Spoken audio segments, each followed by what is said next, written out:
오늘은 교회력의 절기에 따르면 이제 종려주일 그리고 이어지는 순환주간이 계속됩니다. 종려주일이라고 하는 것은 예수님께서 예루살렘에 입성하실 때 많은 예루살렘 안에 있던 백성들이 종려나무 가지를 꺾고 흔들면서 예수님을 환영했다고 그래서 종려주일이라고 그럽니다.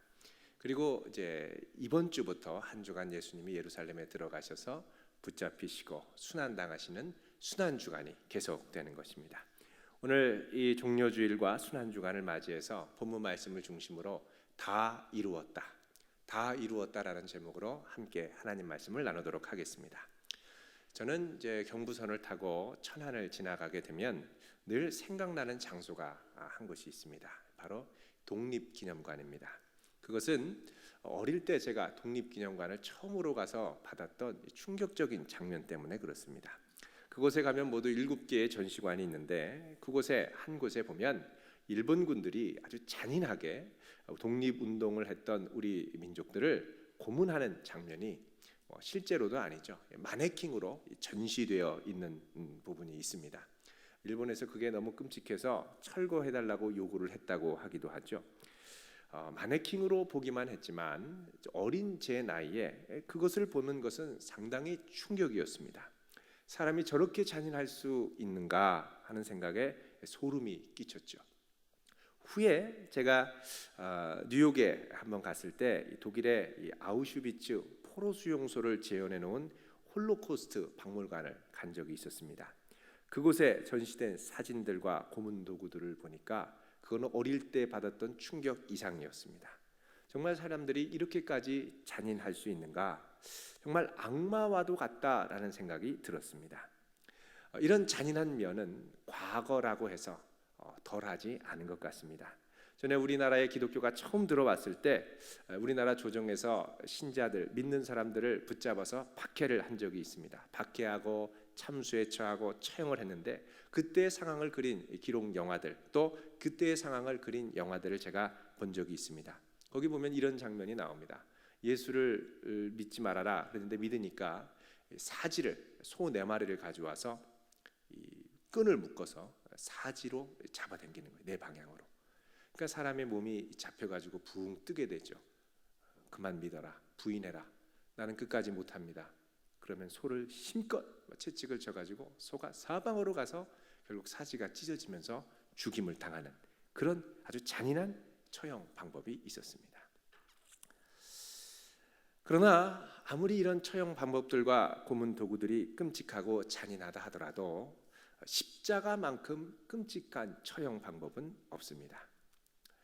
전에 중세 스페인에서 종교개혁의 물결로 개신교 신자들이 일어날 때 카톨릭에 이제 정부를 둔 스페인 왕조에서 개신교인들을 잡아다가 처형을 했는데 톱으로 켜서 죽였다고 합니다. 아주 잔인하죠. 그것도 사람을 거꾸로 세워서 묶어놓고 그 사타구니 사이를 톱으로 잘라서 죽였다고 합니다. 얼마나 잔인한지 모릅니다.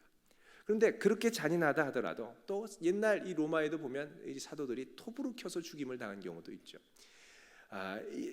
사도행전이 아니라 이 고대 교부들의 기록을 보면은 얼마나 잔인한지 모릅니다. 그런데 그렇게 잔인하다고 하더라도 순식간이면 끝나더라는 겁니다. 독가스를 마시면 순식간의 고통으로 일그러지고 몸이 마비되다가 죽습니다. 그러나 십자가는 절대 쉽게 끝나지 않는 처형 방법입니다. 주전 100년경에 태어난 이 로마의 유명한 철학가이자 문학가인 키케로는 십자가를 향해서 뭐라고 그랬느냐, 가장 잔인하고 무서운 죽음이다라고 말했습니다. 전에 필리핀에서 어떤 분이 예수님의 죽음을 재현한다고 십자가에 못 박히는 장면을 그대로 자기가 당하겠다 하고 못을 박힌 적이 있습니다. 못 박고서 이분이 까무러쳐서 기절했습니다. 그래서 이 장면이 계속되지 못했죠. 그만큼 십자가가 힘들고 괴롭더라는 것입니다. 이것이 얼마나 끔찍했는지 예수님은 십자가를 지기 전날 밤에 겟세마네 동산에서 이 땀방울이 핏방울이 될 정도로 치열하게 기도하셨습니다. 아버지여, 할 수만 있으면 이 잔을 내게서 지나가게 해주십시오. 3번이나 기도할 정도로 이 십자가는 그만큼 부담스러운 고통과 고난이었다는 것입니다. 그러나 예수님께서 기도하면 기도할수록 더 선명해지는 하나님의 뜻이 있었는데 그건 뭐냐? 이 십자가는 절대 피하면 안 된다는 것입니다. 왜요? 십자가는 하나님을 떠난 아버지 하나님의 계획 가운데 온 인류가 직면한 죄의 문제를 해결할 수 있는 유일한 대안이었기 때문에 그렇습니다. 죄 없는 하나님의 아들이 죄 많은 이 세상 모든 사람들의 죄를 대신 지고 죽으셔야만 우리의 죄의 문제가 해결될 수 있기 때문입니다. 이것을 갈라디아서 3장 13절은 이렇게 말씀합니다. 그리스도께서 우리를 위하여 저주를 받은 바 되사 율법의 저주에서 우리를 속량하셨으니 기록된 바 나무에 달린 자마다 저주 아래에 있는 자라 하였습니다. 자, 예수께서 우리를 위하여 율법의 저주에서 속량해 주셨는데 나무에 달려 저주를 받으셨다는 겁니다. 왜 나무에 달리면 저주를 받느냐? 구약성경 신명기 21장 23절 이하에 보면 저주받은 자는 나무에 매달린다라고 말씀하고 있습니다. 다른 말로 하면 예수님은 우리가 하나님의 율법을 떠나 마음대로 살면서 짓게 된 모든 죄와 사망의 저주를 짊어지시고 나무, 십자가에 달려 죽으신 것입니다. 예수님이 죄가 있기 때문에 죽으신 것이 아니라 죄가 없기 때문에 우리 죄를 대신하여 죽으신 것입니다. 자, 오늘 본문 요한복음을 보면 예수님께서 십자가에 못 박혀 돌아가시는 장면이 나옵니다. 그런데 이 예수님께서 십자가에 못 박히시기 전에 예수님을 십자가에 못 박는 주도적인 역할을 했던 두 사람이 등장합니다. 하나는 대제사장이고 다른 하나는 빌라도입니다. 이들이 예수님을 죽이기로 결의했지만 그 이유가 요한복음에는 특별히 다른 공간복음에서는 예수님의 제목을 찾으려고 애쓰고 고발하는 장면이 조금씩 나옵니다만 이 요한복음은 다 대부분이 생략이 되어 있습니다. 그러니까 다짜고짜 예수님을 죽여야 된다고 윽박지르며 몰아가는 겁니다. 예수님을 십자가에 못 박으려고 그러면 적어도 하나님의 율법에 정통했다는 대제사장은 그 율법에 따라 공정하게 죄목을 밝혀야 되고 증인도 두세 사람 이상의 증인이 있어야 되고 증거도 있어야 되고 다른 말로 하면 죄가 확실하게 입증되어야 죽일 수 있습니다. 로마의 빌라도도 그렇습니다. 로마가 얼마나 이 법률이 잘 발달되어 있습니까? 공정하게 처형하려면 죄가 확실하게 입증되어야 합니다. 그러나 오늘 본문 말씀의 흐름을 보면 예수님께서 받으셨던 그 어떤 재판도 명백하지 않은 상태였습니다. 먼저 대제사장에 의하여 받은 재판을 생각해 보겠습니다. 이 대제사장 보면요, 완전히 깡패입니다. 이 예수님이 잡혀오니까 다짜고짜 예수님을 주먹으로 치고 그 예수님께서 주먹으로 맞으신 다음에 물어보죠. 18장 23절을 보시면 이렇게 말씀합니다. 예수께서 대답하시되 내가 말을 잘못하였으면 그 잘못한 것을 증언하라. 바른 말을 하였었으면 내가 어찌하여 나를 치느냐? 내가 뭘 잘못했다 그러니 잘못한 것이 있으면 말해봐라 라고 말씀을 하십니다. 자, 할 말이 없으니까 대제사장은 어떻게 하느냐? 그대로 결박한 대로 또 다른 대제사장인 가야바에게로 보냈다가 뭐 묻지도 않고 곧바로 로마의 총독인 빌라도에게로 보냅니다. 자, 당시의 식민지의 백성, 이스라엘은 로마의 식민지였죠. 식민지의 백성들은 자기 백성을 자기 뜻대로 처형시킬 수가 없었습니다. 처형은 식민지를 다스리는 원래의 제국만이 결정을 내릴 수 있었습니다. 그러니까 대제사장이 예수님을 죽이고 싶어도 로마의 총독인 빌라도의 허락을 받아야 하는 것입니다. 그게 예수님을 끌고 가는 거예요. 빌라도가 물어봅니다. 이 사람이 무엇을 잘못했기 때문에 그러냐? 그랬더니 이 대제사장의 무리들이 뭐 조목조목 예수님의 죄악을 열거하는 것이 아니라 30절에 이렇게 이야기를 합니다. 30절 같이 읽어보겠습니다. 18장 30절 시작. 대답하여 이르되 이 사람이 행악자가 아니었더라면 우리가 당신에게 넘기지 아니하였겠나이다. 자, 행악자라는 말은 말 그대로 흉악범이라는 것입니다. 악을 행하는 사람, 흉악범이죠. 자, 왜 흉악범인지 말은 하지 않고 이 사람은 분명히 흉악범인데 흉악범이 아니면 우리가 무엇 때문에 당신 앞에 데려왔겠냐는 거예요. 자, 이 고소에 대한 빌라도의 반응은 뭐 어떻습니까? 그래도 아무리 흉악자라고 그래도 본인이 신문해서 죄목을 찾아야 되니까 예수님을 신문합니다. 근데 예수님을 신문하는데 아무리 물어봐도 예수님에게서 사형에 해당하는 죄를 찾을 수가 없는 것입니다. 그래서 오늘 이 말씀에 보면 18장 33절에 보면 이렇게 얘기합니다. 이에 빌라도가 다시 관정에 들어가 예수를 불러 이르되 내가 유대인의 왕이냐 이러면서 예수님을 신문합니다. 한참 물어보니까 사형에 해당되는 죄가 없는 거예요. 그래서 어떻게 하느냐? 다시 나와서 얘기합니다. 18장 38절 중본에 보면 다시 유대인들에게 나가서 이르되 나는 그에게서 아무 죄도 찾지 못하였노라. 못 찾았다는 거예요. 그러자 백성들이 난폭해지면서 예수님을 향해서 못 박아야 된다고 막 빌라도에게 때를 씁니다. 그래서 예수님이 이 소리에 질려서 어떻게 하느냐? 19장 1절에 보면 예수님을 데려다가 채찍질을 하게 하고 가시면류관을 쓰게 합니다. 자, 이 정도면 맛을 보여주니까 됐겠지. 혼내줬으면 이 정도면 됐겠지. 그 정도만 해도 죽을 지경이거든요. 그게 다시 예수님을 끌고 와가지고 가시면류관을 쓰게 한 다음에 5절에 보면 19장 5절에 보라 이 사람이로다 라고 얘기하니까 사람들이 못 박으라고 그러니까 뭐라 그러냐면 6절 끝에 나는 그에게서 죄를 찾지 못하였노라. 빌라도가 또 얘기합니다. 이 사람은 죽을 사람이 아니라는 거예요. 죄 있는 사람이 아니라는 거예요. 그러니까 또 얘기합니다. 반드시 죽어야 됩니다. 우리 법대로 하면 반드시 죽어야 됩니다. 그러자 빌라도가 9절에 또다시 관정에 들어가 예수님한테 물어봅니다. 너 도대체 누구냐? 죽을 죄가 뭐냐?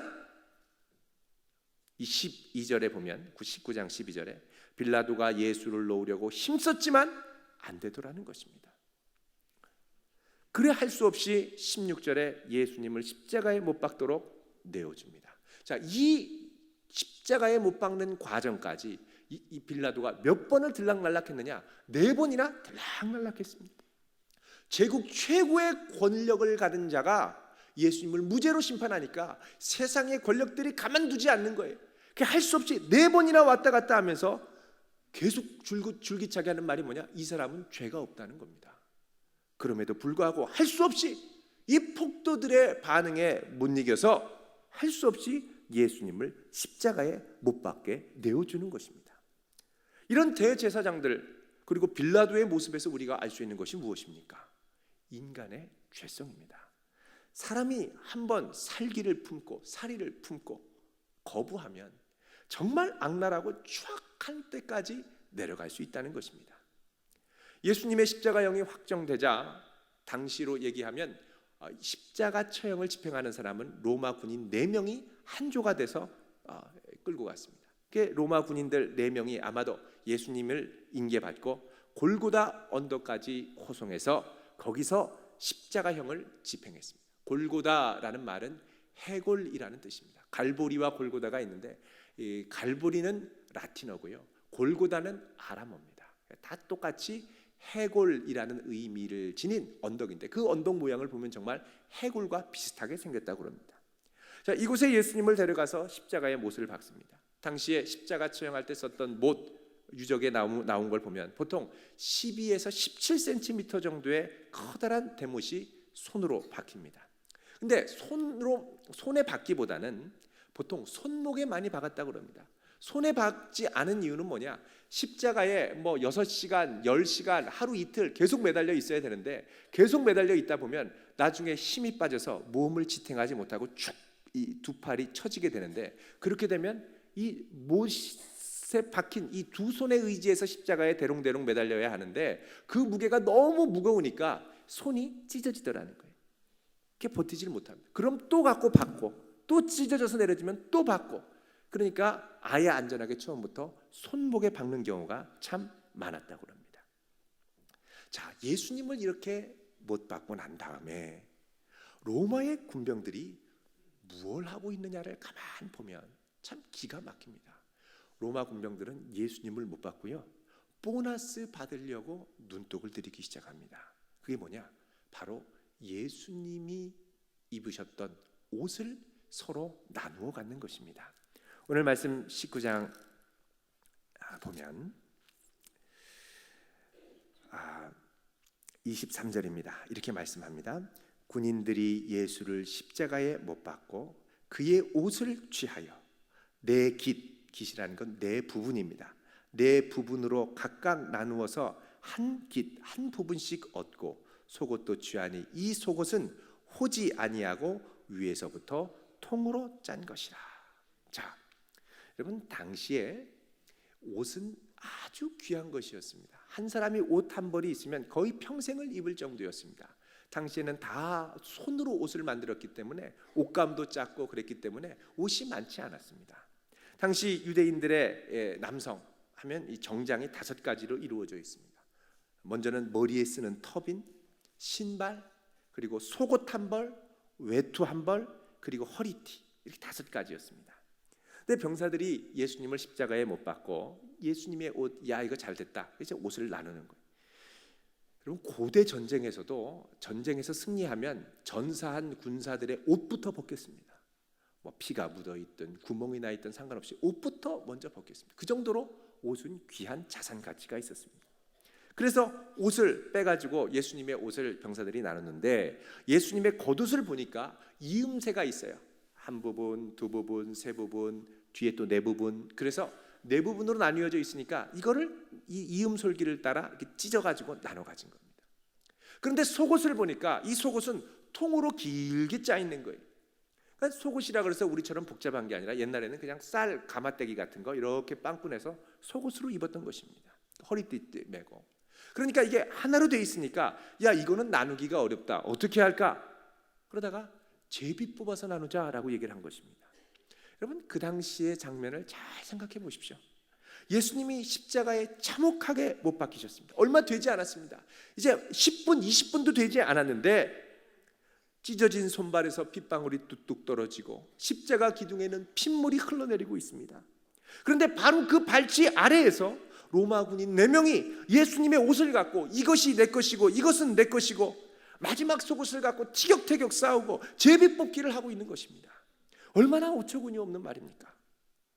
물론 다윗이 시편 22편 18절에 하나님의 아들이 십자가에 못 박혀서 죽으실 때 십자가 아래서 이런 끔찍하고 말도 안 되는 일이 일어날 것이라고 예언을 했었습니다만, 그랬다 하더라도 너무 기가 막힌 일입니다.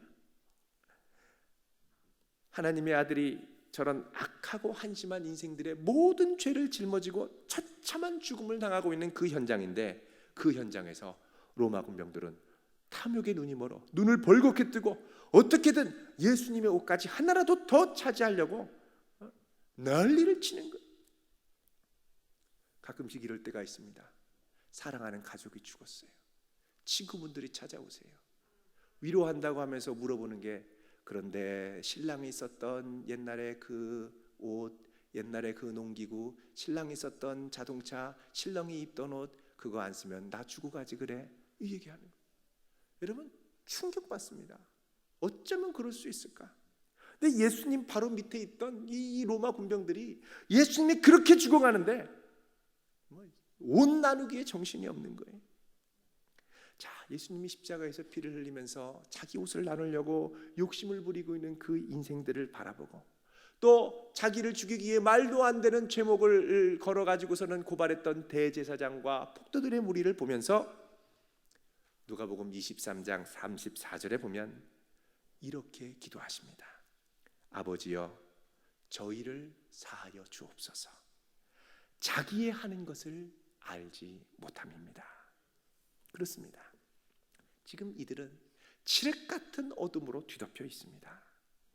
자기가 십자가에 못 박은 분이 도대체 누군지, 왜 그분이 죽어야 되는지 알지를 모르는 겁니다. 그런 거에 관심조차도 없습니다. 자기들과 아무 상관이 없는 남의 일로 생각하는 것입니다. 오직 남아있는 것은 뭐냐? 물질에 대한 욕심, 나의 기득권을 지키려는 명예욕, 다른 사람보다 하나라도 더 얻어가고자 하는 욕심입니다. 누가 죽던 어떻게 됐든 상관없고 오직 내가 더 잘 살고 하나라도 더 소유하는 것 외에는 관심이 없더라는 것입니다. 여러분, 이런 이들에게서 우리의 모습들을 발견하지 않습니까?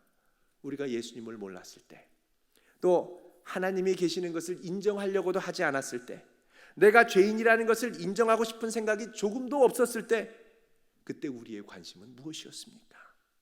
다른 사람보다 조금이라도 더 앞서고 조금이라도 더 소유하고,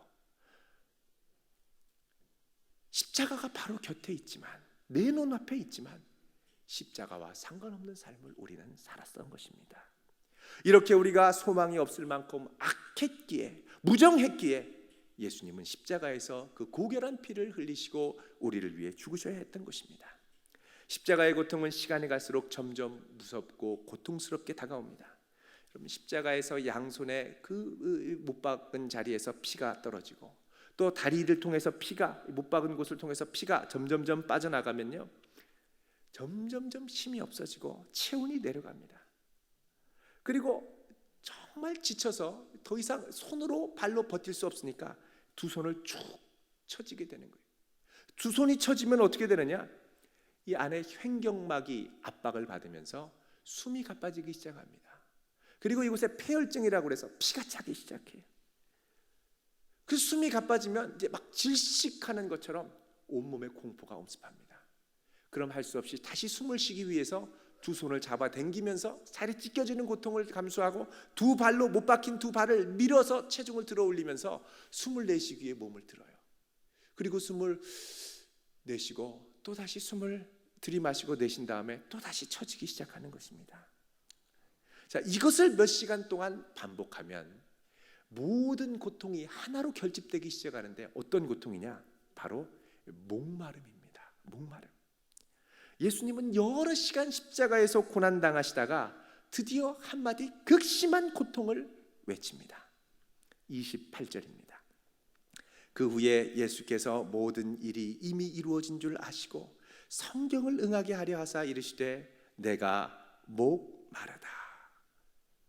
여러분, 우리말로 하면 내가 목마르다지만 헬라어로 하면 짧은 한마디입니다. 외마디입니다. 딥소라는 말입니다. 딥소. 한마디, 외마디 외치신 거예요. 정황적으로 볼 때는 뭐 크게 소리 지를 힘도 없으셨을 거예요. 그럼 누가 이걸 이렇게 들을 수 있었느냐? 바로 십자가 아래서 예수님을 쳐다보던 요한이 가까이 있었기 때문에 들을 수 있었습니다. 요한이 가까이 있으니까 예수님이 요한한테 부탁하죠. 보라, 너의 어머니다. 마리아를, 예수님의 어머니 마리아를 요한에게 부탁합니다. 그러면서 예수님이 딥소 한마디 깊이 탄식하니까 이 여기에 기록이 된 것입니다. 여러 가지 고통이 있지만 목이 탈 때의 고통을 뭐라 그러냐? 죽음의 고통이라고 그럽니다. 다윗은 시편 22편 15절에 이렇게 이야기를 합니다. 내 힘이 말라 질그릇 조각 같고 내 혀가 입틀에 붙었나이다. 이 갈증의 고통을 이야기하는 것입니다. 사울 왕의 추격을 피해서 물 마실 틈도 없이 계속해서 도망가면서 이 갈증을 경험한 것입니다. 여러분, 갈증의 고통이 엄습하면요, 사람은 거의 미칠 지경이 됩니다. 이스라엘 백성 보십시오. 광야에서 불기둥과 구름 기둥으로 하나님의 능력 가운데 하늘의 만나를 체험하면서 엄청난 기적을 경험했습니다. 그런데 이들이 확 돌변하면서 모세를 원망하고 하나님을 원망할 때가 있는데 언제냐? 광야에서 목마를 때였습니다. 목이 마르면 기적도 뭐고 다 필요 없게 되는, 그만큼 목마른 고통은 무서워집니다. 어떤 청년이 유럽 여행을 갔습니다. 근데 갔더니 물도 비싸고요, 화장실도 너무 비싸더라는 거예요. 그래서 하루에 물 딱 한 잔만 먹고 화장실 자주 가면 안 되니까 목말라도 버텼답니다. 근데 4일 되고 5일이 되니까 침에서 피가 섞여 나오기 시작하더라고요. 하루 종일 목이 말라서 뭐 정신이 없더라는 거예요. 목이 말라서 온몸에 이게 바짝바짝 말라가면 사람이 미치게 되는 거죠. 그런데 이 목마름 가운데 더 깊은 고통이 있었는데 그게 뭐냐? 바로 아버지이신 하나님, 태초부터 한 번도 떨어져 본 일이 없던 그 아버지 하나님으로부터 죄인의 심판을 받고 하나님 아버지로부터 외면을 당해서 십자가의 어둠 가운데 대신 죽어가는 죄인으로서의 고통입니다. 아버지와의 단절의 고통이 가장 괴로운 고통이었던 것입니다. 온몸은 고통 가운데 바짝바짝 말라가는데 아버지마저 나를 외면하신다면 살고 싶지 않죠. 예수님께서 십자가에 당하신 이 모든 고통은 바로 우리의 고통을 친히 체험하시는 과정이었습니다. 세상을 살아가면서 우리가 당하는 온갖 고통과 아픔과 외로움과 질병으로부터 우리를 이해하시려고, 우리와 같이 되시려고 친히 그 모든 고통을 맛보신 것입니다. 우리가 지옥에서 당해야 할 이 형벌을 대신 십자가 위에서 당하신 것입니다. 여러분, 우리는 육신의 고통도 힘들지만 마음의 고통이 얼마나 힘든지 잘 알고 있습니다. 마음의 고통이 찾아와서 우리를 갈기갈기 찢어 놓으면요, 정말 감당하기 어려운 진통이 있습니다. 육신도 마음이 아프면 견뎌내지를 못합니다. 오늘 현대인들이 많이 고통당하는 것 중에 하나가 번아웃 증후군입니다. 탈진이 계속돼요. 몸이 부서지게 일만 하고 앞만 보며 가는데 그러는 사이에 내 마음은 바짝바짝 말라가고 타들어갑니다. 이러면 안 되는데, 이건 아닌데 하면서도 멈출 수가 없습니다. 차라리 이대로 가다가 죽어버리고 싶은 마음까지 듭니다. 목말라서 죽어버리고 싶습니다. 힘겹게 버텼지만 이제 다 내려놓고 그냥 쓰러져 죽고 싶습니다. 시편 42편 1절에 보면 사슴이 시냇물을 찾기에 갈급함 같이 내 영혼이 주를 찾기에 갈급하나이다 라고 고백합니다. 실제로 이 팔레스타인 유대 광야 지역에 사슴이 가끔씩 죽어갈 때가 있습니다. 건기 때, 또 사슴이 짝을 찾는 짝짓기 때 몸이 막 타는 듯한 열이 막 나는데, 사슴이 이때 이 짝을 찾지 못하고 또 물을 찾아서 물을 마시지 못하면 그 자리에 쓰러지는 거예요. 눈이 빨갛게 충혈돼서 이 흙을 핥으면서 죽어간다고 합니다. 물을 마셔야 되는데 못 마시는 거예요. 우리의 마음이 이렇습니다. 너무 목마르고 공허하고 바짝바짝 말라가는데 누가 이 목마름을 해결해 줄 수가 없습니다. 여러분, 이럴 때 우리는 어떻게 해야 되겠습니까? 십자가 아래에 피와 물을 쏟으며 우리를 위하여 고난받으신 예수님께 나아가야 할 줄로 믿습니다. 예수님을 뜨겁게 사랑했던 이 성 프란시스, 그분이 고향에 있을 때 경험한 일입니다. 하루는 집에 하인이 물에서 물을 길어 오는 모습을 보고 있는데, 그 물통 위에 물을 길 때마다 이렇게 나무 토막을 하나씩 이렇게 얹어놓고 오는 겁니다. 신기해서 이유를 물어봤더니 이 하인이 하는 말이, 그렇게 나무 토막을 이 물통 위에 올려놓으면 물을 길고 올 때, 물이 찰랑찰랑 넘칠 때 넘치지를 잘 않는다는 겁니다. 물이 넘쳐서 밖으로 흘러내리는 걸 최대한 막아줄 수 있다는 것입니다. 그렇게 하지 않으면 어떻게 되느냐? 출렁거려서 물통이 반밖에 남지 않더라는 것입니다. 이 말을 듣고 프란시스가 깊은 깨달음을 얻었습니다. 그리고 친구한테 편지를 썼습니다. 우리는 얼마나 자주 흔들리는 마음을 갖고 있습니까? 두려움으로 흔들리는 마음, 고통으로 요동치는 마음, 절망으로 부서지는 마음, 이 모든 것들은 마치 심하게 흔들리고 출렁거리는 물통과 같습니다. 그러나 거기에 십자가라는 막대기를 던져보면 넘치는 마음의 물을 막아줄 수 있을 것입니다. 우리의 마음이 요동칠 때가 있지 않습니까? 특별히 이제 40대로 들어가고 50대로 들어가고 인생의 중요한 다음 터닝 포인트로 들어가면서 이 중년통으로 고생하는 분들이 있지 않습니까? 마음이 허하고요, 뭘 해도 의욕이 없고요, 차라리 그냥 도망가고 싶고요, 죽고 싶고요, 그냥 막 어떤 분 얘기하는 거 보니까 저 푸른 바다에 가니까 그냥 들어가서 죽고 싶대요. 막 부르는 것 같더라는 거예요. 마음의 물통이 요동치는 것입니다. 그때 우리는 우리 마음에 이 십자가를 던져서 쏟아질 것 같은 물통의 물들을 막아야 할 줄로 믿습니다. 십자가를 붙들고 다시 일어나시기를 바랍니다. 예수님께서 십자가에 달리신 지 이제 6시간이 지났습니다. 많은 고통과 진가물을 다 쏟고 나서 예수님이 마지막으로 남기신 한마디 말씀이 있습니다. 바로 30절 말씀입니다. 예수께서 신포도주를 받으신 후에 이르시되 뭐라고 그러십니까? 다 이루었다 하시고 머리를 숙이니 영혼이 떠나가시더라. 다 이루었다. 헬라어로 테텔레스타이라고 합니다. 완료형입니다. 다 끝내버렸다는 거예요. 성공적으로 완수했다는 것입니다. 마지막으로 힘을 다하여 외치신 이 한마디에는 어마어마한 힘이 있습니다. 수천 년간 이어져 왔던 구약의 모든 예언을 십자가 위에서 다 이루셨다는 말이 됩니다. 또 죄에서 죽을 수밖에 없는 우리 인간을 구원하기 위한 하나님의 구원 계획을 다 이루셨다는 말이 됩니다. 또 자기 아들을 죽기까지 인류를 구원하신 하나님의 사랑을 이루는 것을 다 완성하셨다라고 말씀하신 것입니다. 십자가 위에서의 6시간은 정말 긴 시간이었습니다. 6시간 동안 점점 죽어간다고 생각해 보십시오. 이제 예수님께서 마지막 숨을 거두시고 돌아가시는데 참 놀랍고도 이해하기 힘든 한 가지 사실이 있습니다. 그것은 예수님께서 이 극심한 고통 가운데서도 한마디도 욕하지 않으시고 비난하지 않으시고 비명을 지르거나 고함을 지르거나 까무러치시거나 절규하지도 않으시고 끝까지 제 정신을 갖고 이 고난을 온전히 제 몸으로 다 받으셨다라는 것입니다. 어떻게 이루실 수 있을까요? 아까 말한 이 십자가의 모습을 재현하겠다 그래서 못 박히다가 까무러치신 분, 그분 얘기를 들어보니까요, 손과 발에 다 박은 것도 아닙니다. 손에 못 박다가 아파서 까무러치셨대요. 그런데 예수님은 끝까지 이 모든 고난을 제 정신으로, 맑은 정신으로 다 당하신 것입니다. 그 이유가 무엇일까요?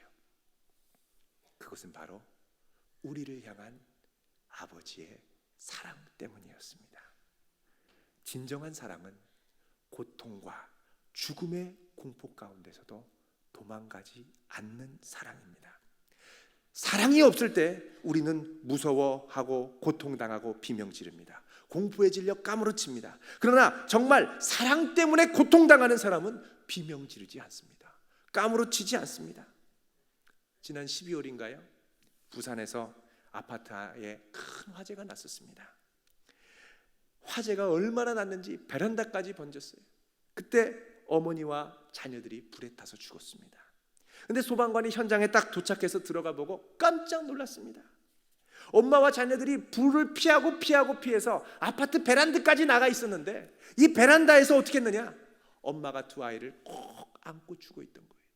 근데 엄마의 등을 보니까 다 타서 시커먼 죄가 됐어요.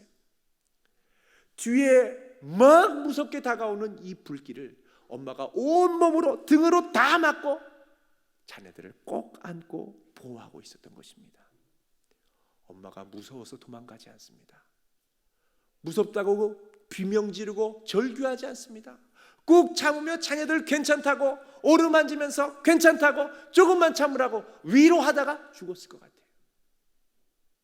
등이 새카맣게 다 타서 엄마가 죽어 있었고 자녀들도 그 품 안에서 벌벌 떨다가 죽어 있었습니다. 엄마가 그렇게 온몸이 타는 고통을 당하고도 아이들을 위하여 고통을 감당할 수 있었던 이유가 무엇입니까? 바로 자녀들을 향한 엄마의 사랑 때문이었습니다. 이와 마찬가지로 우리 예수님을 십자가에 매달려 있게 한 힘이 무엇이었느냐? 그 고통을 감내하게 한 이유가 무엇이었느냐? 예수님이 십자가에 못 박힌 것은 철모 때문이 아니었습니다. 못이 튼튼해서가 아니었습니다. 예수님을 십자가에 매달려 있게 한 것은 바로 우리를 향한 주님의 극진한 사랑 때문이었습니다. 이 사랑 때문에 십자가에서 타는 듯한 목마름과 그 극심한 고통 가운데서도 예수님은 이겨내실 수 있었던 것입니다. 그리고 나서 마지막 한마디, 다 이루었다. 드디어 이 죄인들이 하나님의 구원을 받게 되었구나. 드디어 하나님 앞에 의인으로 인정받게 되었구나. 이 생각에 예수님은 마음에 기쁘고 감사한 마음을 갖고 마지막 힘을 다해 다 이루었다고 말씀하시고 죽으실 수 있었던 것입니다. 십자가로 더 가까이 나가시기를 바랍니다. 가까이 갈수록 우리는 다 이루었다라고 말씀하시는 주님의 음성을 이전보다 더 또렷하게 들을 수 있을 것입니다. 이제 이번 주부터는 순환 주간이죠. 십자가로 더욱 가까이 나아가며 그분을 바라볼 수 있는 거룩한 성도 되시길 주의 이름으로 축원드립니다. 기도하겠습니다. 거룩하신 하나님, 그 아들을 우리를 위해 보내시고 우리가 죄인 되었을 때 우리를 위해 죽으셨는지조차도 몰랐을 때에 아낌없이 당신의 물과 피를 쏟으며 당신의 살을 찢겨가며 하나님과 단절되며 세상과 단절되며 공허하고 목마르고 아파하고 괴로워했던 그 십자가의 고통을 온몸으로 받으신 것은 바로 나 하나를 살리기 위해서임을 믿습니다. 내가 다시 하나님의 자녀가 되고 내가 다시 아버지께로 돌아오기를 바라셔서 끝까지 죽기까지 사랑하심으로 바로 나를 구원해 주심을 믿습니다. 이 시간 주님의 십자가 앞에 가까이 가오니 주여 우리를 맞아 주시고 우리를 주의 품으로 품어 주옵소서. 감사드리며 우리 주 예수님의 이름으로 기도하옵나이다. 아멘. 오늘 말씀 생각하며 찬송가 269장을 함께 찬송하며 준비한 예물 드리도록 하겠습니다.